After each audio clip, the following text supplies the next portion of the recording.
Welcome back everybody to another Swift Programming Basics tutorial. I believe this is part 3, and in this tutorial we're going to go over numbers and operators. Specifically, we're going to do a quick review of the main number types that you'll probably be using in your programming. We're going to go over the basic math operators, comparison or relational operators, and logical or Boolean operators. Okay, so let's go ahead and get started. Here we have 3 examples of the main number types that you'll probably be using in your programming, including int, which is short for integer, and those are basically numbers that don't have a fractional or decimal part. Then we have float numbers and double type numbers. And both float and double type numbers typically do have a fractional or decimal part. And the difference between the float and the double is double type numbers typically allow for more precision in a number, and they typically allow for your number to have a larger size.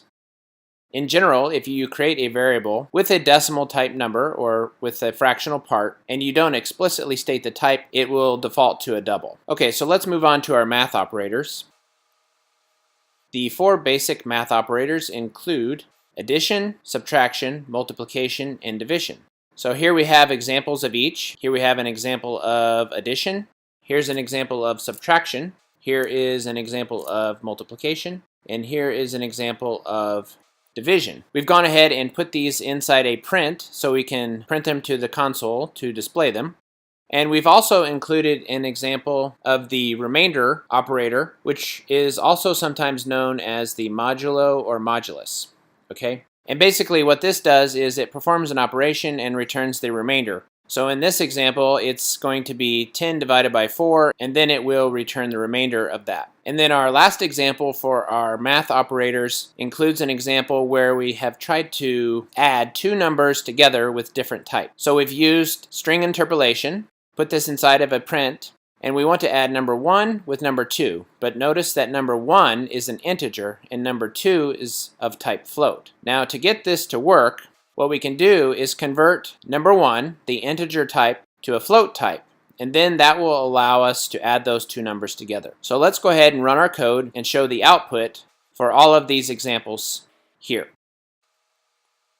Okay, so here we have our output down in the console, and you can see 10 plus 5 is 15. 10 minus 5 is 5, 10 times 5 is 50, 10 divided by 5 is 2, 10 modulo, or in Swift, I believe it's technically called the remainder operator, 10 remainder 4 gives us 2, and then our example where we had to convert the integer type to the float type to add them together, we get 5 plus 10 equals 15.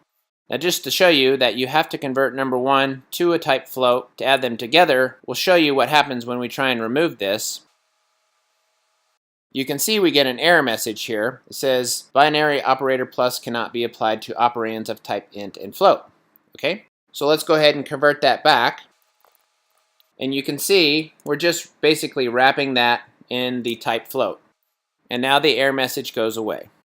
Okay, so those are your basic math operators that you will probably use most often. Addition, subtraction, multiplication, division, and remainder. So let's go ahead and comment this section out and move on to our next section. So for our next section, we're going to go over comparison, or sometimes they're called relational operators. Okay, let's uncomment this section. And your comparison or relational operators include equals. Now notice that for the equals, it's 2 equal signs together, which is different than the assignment operator, which is just 1 equal sign. Okay. Then we have not equal to, then we have less than or equal to, greater than, and finally greater than or equal to. Here we have an example using equal. Here we have an example using not equal. Then we have less than. In this example we have less than or equal to. Then we have greater than, and then we have greater than or equal to. And just like before, we've gone ahead and put all these examples in a print so we can print them out to the display. And then finally for our comparison or relational operators, we have an example. So for example, we've gone ahead and created a temperature variable that shows the temperature outside. And it is currently 77 degrees outside. Then we use an if statement and we said if the temperature is greater than or equal to 65, go ahead and print out a message that says go outside and exercise. Else, or otherwise, stay inside and exercise. So let's go ahead and run our code and show you the output for each of these examples here. Okay, what you'll notice is each of these returns a true or a false. Okay, so we have 6 equals 6. Obviously, that returns true. Then we have 6 not equals 6. That returns false because 6 is equal to 6.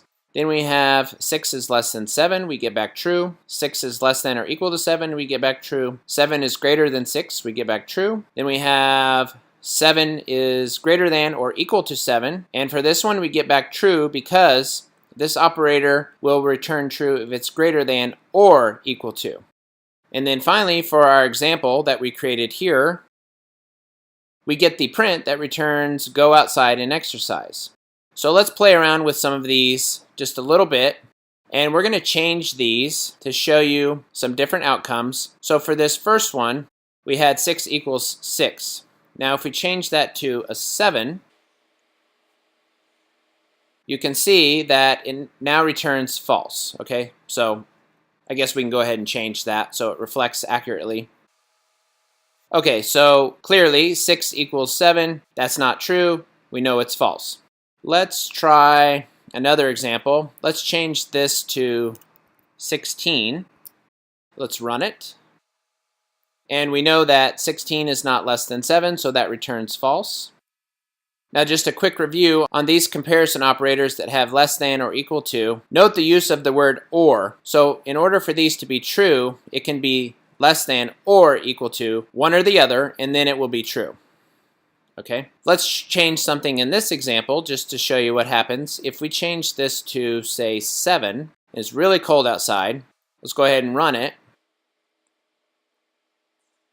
Now we get the message, stay inside and exercise. And that's because we said if the temperature is greater than or equal to 65, then we can go outside. But since it's not greater than or equal to 65, this else statement kicks in and we have to stay inside and exercise. Okay, so those are some examples of how to use comparison or relational operators. Let's go ahead and comment that out. And let's move on to our next section, which is logical or Boolean operators.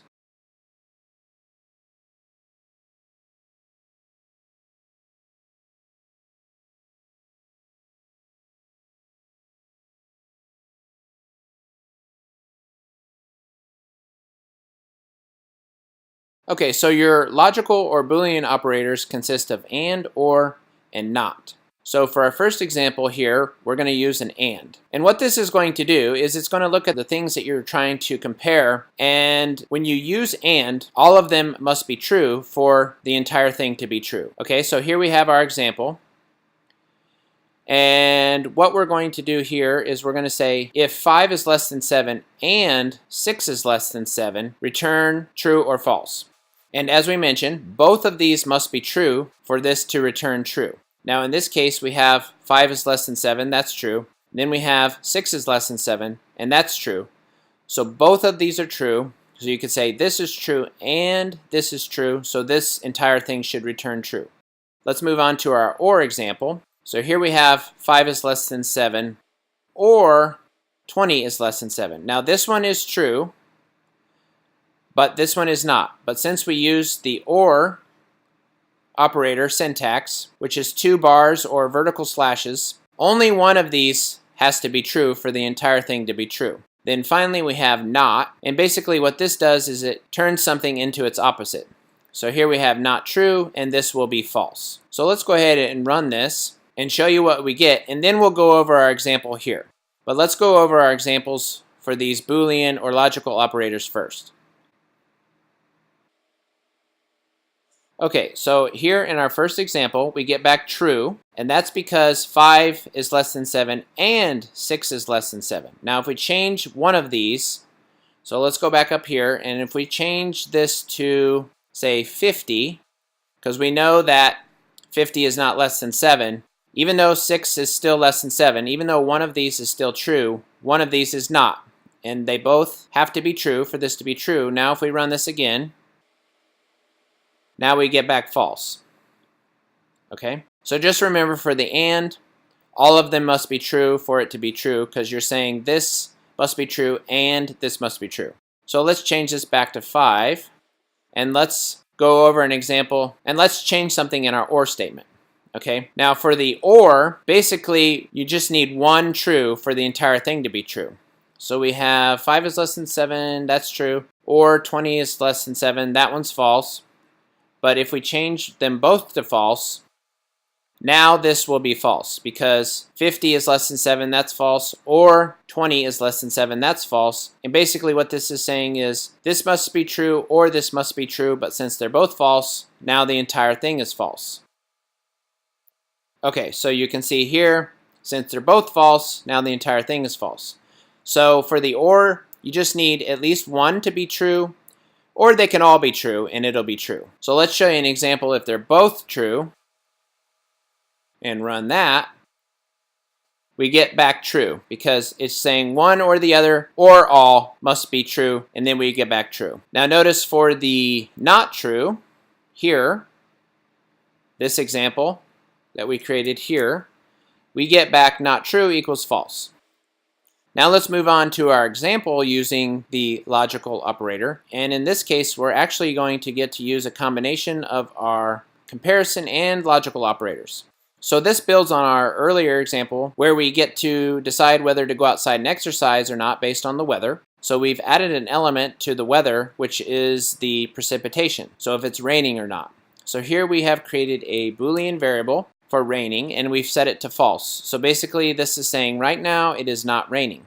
We've gone ahead and created our temperature variable, and again the temperature outside is 77 degrees. So we're going to use an if statement, and we're going to say if the temperature is greater than or equal to 65 and it is not raining, and this is just one way to check whether it's raining or not. We'll show you another one in just a second. Then we get to go outside and exercise. Okay, so if the temperature is above a certain level and it's not raining, then we can go outside and exercise. Otherwise, we're going to stay inside and exercise. So basically what this is saying is if it's cool or cold outside or it's raining, then we're going to stay inside and exercise. So you can see with the current parameters, we get to go outside and exercise. And that's because the temperature is nice and it's not raining. Now, if we change either one of these, then we'll have to stay inside and exercise because we use the and. And remember, when you use the and, both or all must be true for it to be true. So let's change this to true for the raining. So that means it's raining outside, and run it.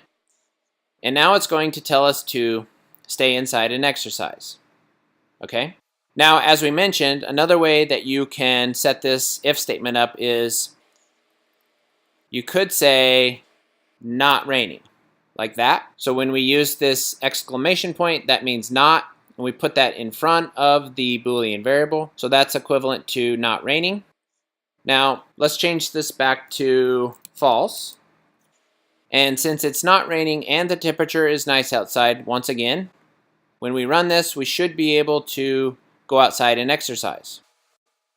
Okay, so once again, we get back go outside and exercise. So that's all we have for this Swift tutorial on numbers, math operators, comparison operators, and logical operators. We will be doing many more Swift tutorials in the near future. Join us for those, and we'll see you next time.